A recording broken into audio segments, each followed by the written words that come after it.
afternoon, folks. The great Matt Geib with you once again on a glorious day here at the end of September. We've got really an Indian summer here in the Pacific Northwest, and it's just gorgeous here in my backyard. And you know, one of the things I've been reading this past year with great interest is a book that I found on the internet through Bob and Anna Bassett, two friends of mine, called The Secret of Selling Anything. The Secret of Selling Anything by Harry Browne. And it's just an excellent book.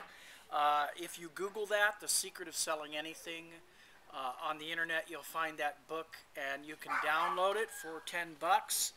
It'll be one of the best products you ever could get. Best read you could ever find. It's about 100 pages for $10.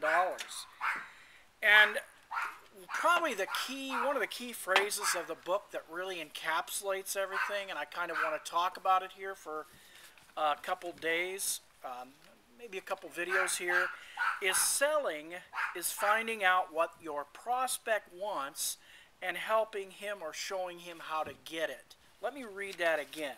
Selling is finding out what your prospect wants and then going about helping them or showing them how to get it.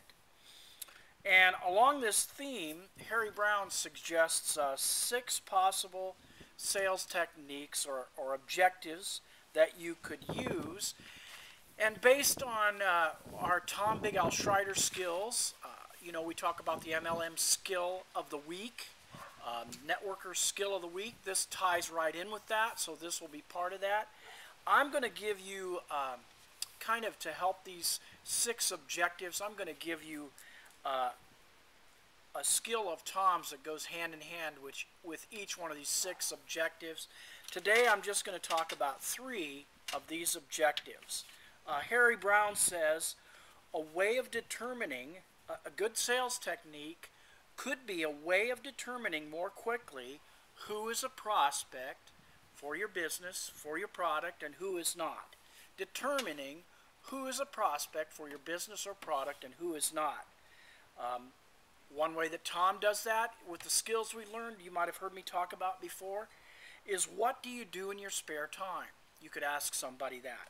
They would tell you. Then you'd say, well, do you get enough time to do that? And if they said yes or whatever, then you go on. You're not harassing them. If they say no, you could say, well, if I could show you a way to free up more spare time, would you be interested? And they'll either say yes or no. Another thing that Tom says sometimes is, what are the 2 biggest challenges with your health, in your life, in your business? So that's number 1, a way of determining more quickly who is a prospect and who is not a prospect. Number 2, another objective could be a way of better understanding what your prospect has in mind. A way of better understanding what your prospect has in mind. And Tom would put it this way. When you were choosing your company or your product, what were you looking for? Or if you could wave a magic wand over your health or over your business and change one thing, what would that be? See, that helps to have them understand and you understand what they're looking for, what they have in mind. And then number 3 for today, the secret of selling anything, finding out what your prospect wants or desires. An objective could be, number 3, a way of helping the prospect talk more about them.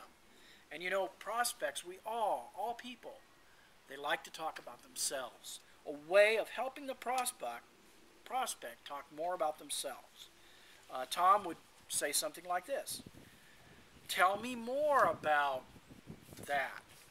Or, you know, doctors with good bedside manners really know how to mirror what the patient says. And I'm thinking of my mother who's had leg problems recently. And her good doctor would say to her, well, I see that you, Vera, you have leg problems with your knee, and you have said that it's more in the afternoon, it's not in the morning. And then he would repeat that to her, and that does 2 things for her, for the prospect. If you mirror what they say, it shows that, 1, it helps them really clarify what their problem is or need is, and number 2, it kind of ingratiates them to you. It opens up the door of trust. It helps them know that you really care about them. So let's go through it again, and then we'll be back in a day or two and give you the other 3 techniques. Technique number 1. You have to have a way of determining more quickly who is a prospect and who isn't. Tom says ask them what they do in their spare time. Number 2, a way of better understanding what your prospect has in mind. In other words, what were you looking for with this product or this business?